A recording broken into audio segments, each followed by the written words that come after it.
Hi ಎಲ್ರಿಗೂ ನಮಸ್ಕಾರ, welcome to my channel. ಇವತ್ತಿನ ವಿಡಿಯೋದಲ್ಲಿ ನಾನು ಕರ್ನಾಟಕ ರತ್ನ ಪ್ರಶಸ್ತಿ ಪುರಸ್ಕೃತರ ಹೆಸರನ್ನು ಈ ಒಂದು ವಿಡಿಯೋದಲ್ಲಿ ಹೇಳ್ತಾ ಇದ್ದೀನಿ. ಈ ವಿಡಿಯೋ ನಿಮಗೆ ಯೂಸ್ಫುಲ್ ಅನಿಸಿದರೆ ನೀವಿನ್ನೂ ನನ್ನ ಚಾನಲನ್ನು ಸಬ್ಸ್ಕ್ರೈಬ್ ಆಗದೆ ನೋಡ್ತಾ ಇದ್ದರೆ ದಯವಿಟ್ಟು ಸಬ್ಸ್ಕ್ರೈಬ್ ಆಗಿ, ಹಾಗೆ ಇಷ್ಟ ಆದರೆ ಒಂದು ಲೈಕ್ ಕೊಟ್ಟು ಬೇರೆಯವರಿಗೂ ಶೇರ್ ಮಾಡಿ. ಓಕೆ, ಇವಾಗ ವಿಡಿಯೋನ ಸ್ಟಾರ್ಟ್ ಮಾಡೋಣ.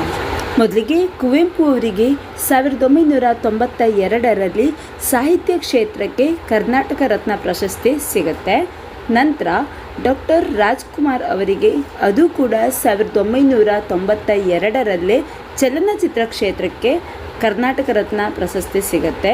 ನಂತರ ಎಸ್ ನಿಜಲಿಂಗಪ್ಪನವರಿಗೆ 1999ರಲ್ಲಿ ರಾಜಕೀಯ ಕ್ಷೇತ್ರಕ್ಕೆ ಕರ್ನಾಟಕ ರತ್ನ ಪ್ರಶಸ್ತಿ ಸಿಗುತ್ತೆ.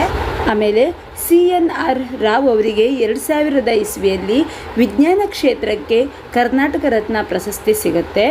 ಆಮೇಲೆ ದೇವಿ ಪ್ರಸಾದ್ ಶೆಟ್ಟಿ ಅವರಿಗೆ 2001ರಲ್ಲಿ ವೈದ್ಯಕೀಯ ಕ್ಷೇತ್ರಕ್ಕೆ ಕರ್ನಾಟಕ ರತ್ನ ಪ್ರಶಸ್ತಿ ಸಿಗುತ್ತೆ. ನಂತರ ಭೀಮಸೇನ ಜೋಶಿ ಅವರಿಗೆ 2005ರಲ್ಲಿ ಸಂಗೀತ ಕ್ಷೇತ್ರಕ್ಕೆ ಕರ್ನಾಟಕ ರತ್ನ ಪ್ರಶಸ್ತಿ ಸಿಗುತ್ತೆ.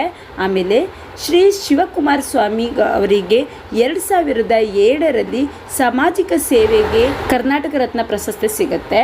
ನಂತರ ದೇ ಜವರೇಗೌಡ ಅವರಿಗೆ 2008ರಲ್ಲಿ ಸಾಹಿತ್ಯ ಕ್ಷೇತ್ರಕ್ಕೆ ಕರ್ನಾಟಕ ರತ್ನ ಪ್ರಶಸ್ತಿ ಸಿಗುತ್ತೆ. ಆಮೇಲೆ ಡಿ ವೀರೇಂದ್ರ ಹೆಗಡೆ ಅವರಿಗೆ 2009ರಲ್ಲಿ ಸಾಮಾಜಿಕ ಸೇವೆಗೆ ಕರ್ನಾಟಕ ರತ್ನ ಪ್ರಶಸ್ತಿ ಸಿಗುತ್ತೆ. ಆಮೇಲೆ ಪುನೀತ್ ರಾಜ್ಕುಮಾರ್ ಅವರಿಗೂ ಕೂಡ 2022ರಲ್ಲಿ ಸಿನಿಮಾ ಮತ್ತು ಸಾಮಾಜಿಕ ಸೇವೆಗೆ ಕರ್ನಾಟಕ ರತ್ನ ಪ್ರಶಸ್ತಿ ಸಿಗುತ್ತೆ. ನಂತರ ಬಿ ಸರೋಜಾದೇವಿಯವರಿಗೆ 2025ರಲ್ಲಿ ಸಿನಿಮಾ ಕ್ಷೇತ್ರಕ್ಕೆ ಕರ್ನಾಟಕ ರತ್ನ ಪ್ರಶಸ್ತಿ ಸಿಗುತ್ತೆ. ಕೊನೆಗೆ ಡಾಕ್ಟರ್ ವಿಷ್ಣುವರ್ಧನ್ ಅವರಿಗೆ 2025ರಲ್ಲಿ ಅಂದರೆ ಈ ವರ್ಷ ಸಿನಿಮಾ ಕ್ಷೇತ್ರಕ್ಕೆ ಕರ್ನಾಟಕ ರತ್ನ ಪ್ರಶಸ್ತಿ ಸಿಗುತ್ತೆ. Thank you.